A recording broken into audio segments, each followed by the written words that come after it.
Catalunya, en comptes de dir que els nens venen amb un pa sota el braç, venen amb una canastreta. Para nosotros, hoy es un día muy especial. Hace 20 años, exactamente un día como hoy, un 6 de mayo, dábamos la primera canastilla. Comenzaba el programa Bienvenido Bebé.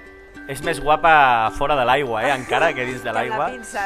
Què tal, Gemma? Molt bé. Com és que t'has apuntat amb això? Home, a veure, lògicament perquè la iniciativa és molt maca i com a mare trobo que tot el que es pugui fer pels infants, pels nens, és admirable i aquí es demostra el compromís social que té Capravo. Va ser de les empreses capdavanteres amb la responsabilitat social corporativa i, per tant, una visió empresarial amb visió cap a la societat, cap al país, cap a la comunitat, cap a les persones i, per tant, que una part del seu benefici també retornés cap a la pròpia societat i tenia aquesta visió de la importància de les polítiques familiars. Visc en un poble d'aquí a prop, a Vilassar de Mar, i el Capravo d'allà és molt tranquil·let, es compra molt a gust, em tracta molt bé.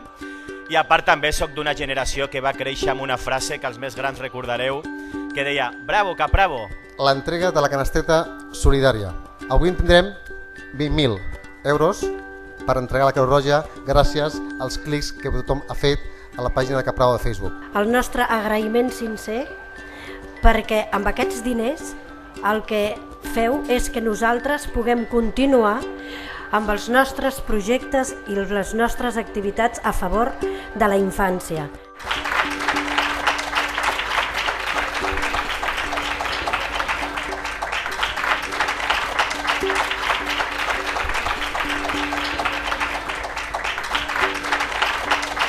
La guanyadora del millor riure és la Martina Mas Micó. Puja la Martina amb els seus pares, la seva mare, Laura.